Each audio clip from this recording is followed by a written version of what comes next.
How could it be? Yes. She's backing off a fraction of a step, right? You hear that? All right. That's good, which is fine. We just want to hear it. No. Okay. That there would be, like the uncomfortableness would be okay. That, Okay, certain presuppositions, right? Okay, that's great. Go ahead. That, it would be like new territory, like going to Utah. Well, I bet we all thought of marriage that way too, didn't we? It is. It's just like going to Utah.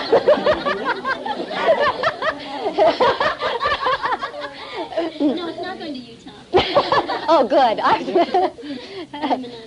Yes. Now that we've got that cleared up, now that we know what state marriage is really like. Okay, so there are ways in which marriage is like a birth that you're seeing now? Yeah, it would be like an egg hatching, where there would be like two little people, maybe learning how to be together. Okay. Now, notice, she already answered my question, and yet I'm coming back to it to find out, will this let her take a little time to amplify and enrich her understanding and experience of it that way? Okay, and she's doing that. Yeah, she's going, oh, yeah, it's like two people, and so on. Yeah, go ahead. Yes. Right, okay. So as you think about marriage, and I'm always listening to her words to find out how much she's associating in or not yet. And that's what we've got right now, right? It would be like this. And yet her voice tone has a fairly kinesthetic quality already to it, which goes more with associated. So it's not the straight dissociated voice tone anymore. It's beginning of associated voice tone. You hear that? The voice? Okay, good. And it sounds like it's associated discomfort, though. There may be some of that.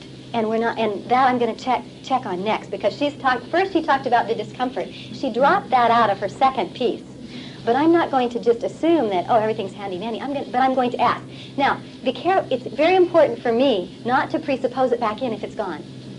So that I want to be sure I'm really clear about, because I hear so many therapists presupposing problems back in that they've already solved. I have heard that so many times, I can't tell you, and parents as well.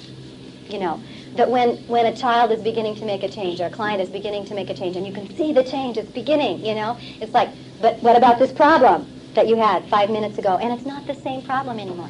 So I always want to give her the opening and the benefit of the doubt to have dropped that already.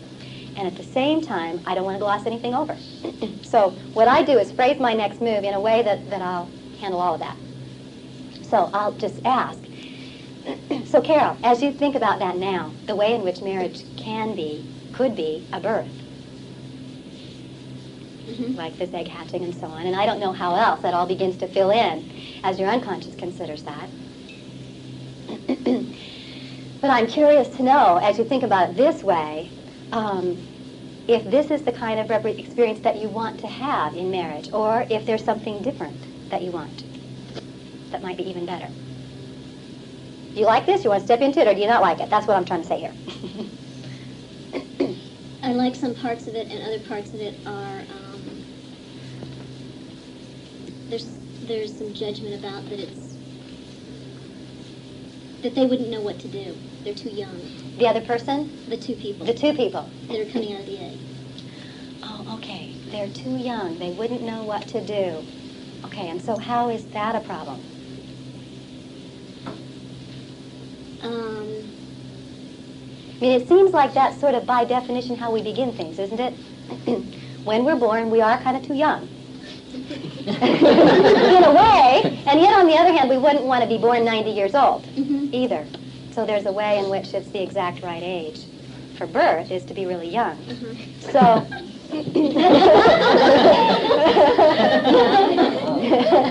no, I don't know what would happen to one's parents if you came out and you.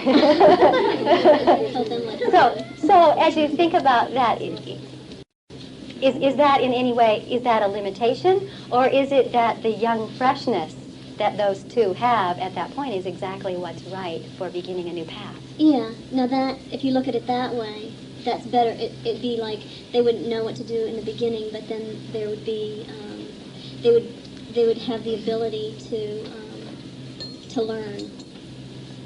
Okay. And as you watch those two on that path, with that ability to learn, and they'd have fun too. That's always a great resource. Okay. And as you look at those two having fun learning on that path, what I'd like you to do is notice how them having fun learning as they move through life together and exploring and noticing when things don't fit for them and when things do and when things don't, what makes them fit and all of that. When you look at that in the future, in what way is that better than if they had begun life together thinking they were totally experienced and knew how things should be, so that they carried things out in a more rigid framework, perhaps? That's better. Yeah, I'd take that one. Yeah. Okay, all right. Now as you think about it, is there anything else? Is that actually a limitation that there will be certain difficulties that they'll move through, or is that actually a part of the glory and wonder of entering into a relationship like that with someone? Well, yeah. No, it is because, well, some things I've been told that I don't really know are true. But, like, when it fills gaps when you learn, and it's entertaining when you learn, and it's not boring when you learn. Yeah, I agree. Because there's always like a next step and a next step and a next step. And then it's like the road keeps going on. There's not like, you get to like Vine and Evans, and that's it. Yeah. In a way, it's those two other people who would have done it in a more rigid way because they're really experienced and know everything. Yeah. That would have done it rigidly. That would have been a death kind of thing. Because neither one of them would have given. Yeah. There wouldn't have been. Whereas these two that you're seeing in contrast, there's an openness and a willingness, and even though like some fear about, well, maybe we won't know how to do this right away.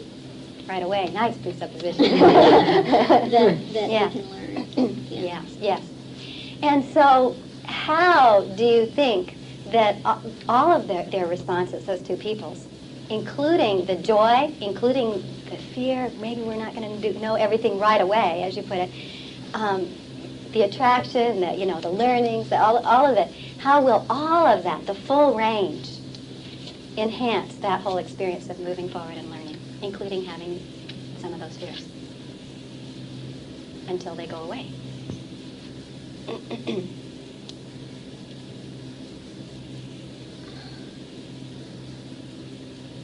How will it enhance it? Yeah. How will it enrich? How will being able to acknowledge, accept, and have a full range of response enhance the experience for both those two people? It's bigger. There's no frame. It's not like you have to go to the left or to the right. It's open. The frame is already open. Okay. And there's a lot of sunshine. And a lot of playing and a lot of laughing. And a lot of being silly. Great. That's a great way to learn. Yeah. Yes, and Carol, I don't know if you're ready to decide or not about the marriage. Just like we were talking earlier, it's more that my goal is to put Carol in a position where she's got a positive representation to choose from, one that has more truth in it than her older one, the one that she used to have. Because if someone is thinking that marriage is death, they're not going to be making the choice that fits for them. They're not even thinking of what it really is.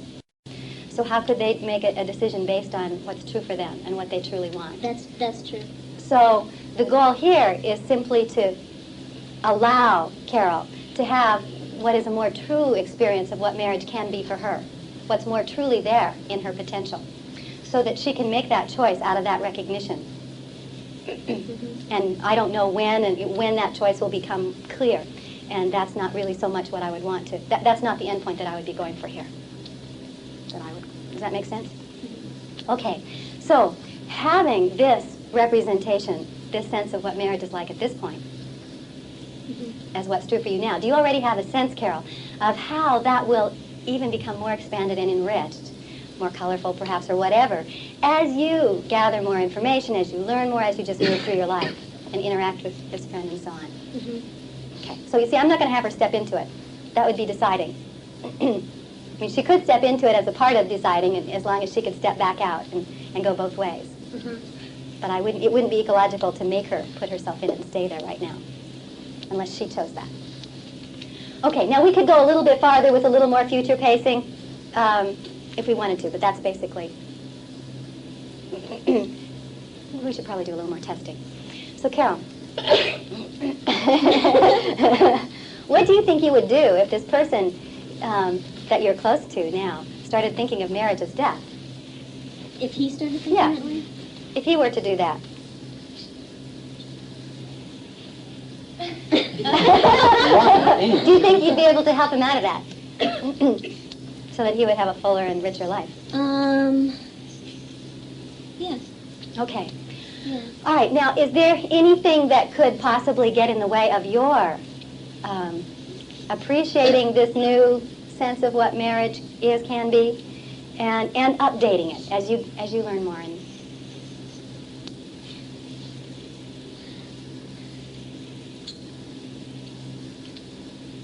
If I went into a lot of self-judgment, I would probably spiral back into.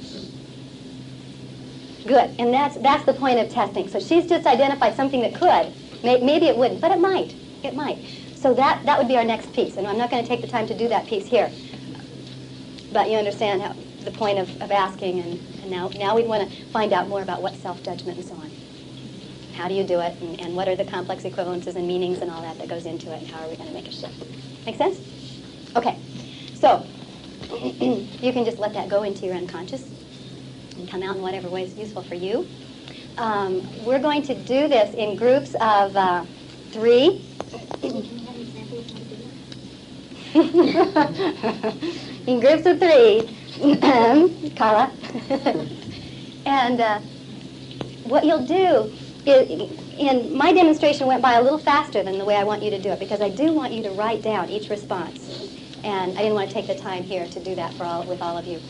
But with each response, I could tell you were hearing the presuppositions and so on, and that's just what you'll be listening for. So think of your opening line, and if Louise and Carla and I are in a group, and Carla starts with the limitation or goal or limit, however she wants to do it, and one of us starts with the opening line. We look at it again. Are the presuppositions there that we want? Don't take forever on your opening line, though. Just make sure the presuppositions are positive and move along. Then keep going. So we'll write down Carla's statement, and then Louise and I will go, okay, what's presupposed? Oh, she's presupposing this. Oh, I think she's presupposing this. And we'll get clear. You don't have to write down everything the person is presupposing at this point, because that would take longer. Just discuss it. Do write down your next line. So I want the whole conversation to be written down. So then Louise will have the next turn. She'll write down the next line she wants. And the two of us will discuss, okay, what information will this get? What direction will it take Carla's experience? Are there any other presuppositions we want to pack in? Are the presuppositions already here apt? Are they the ones that we want? Will they help move things in a positive direction, or the one that we want?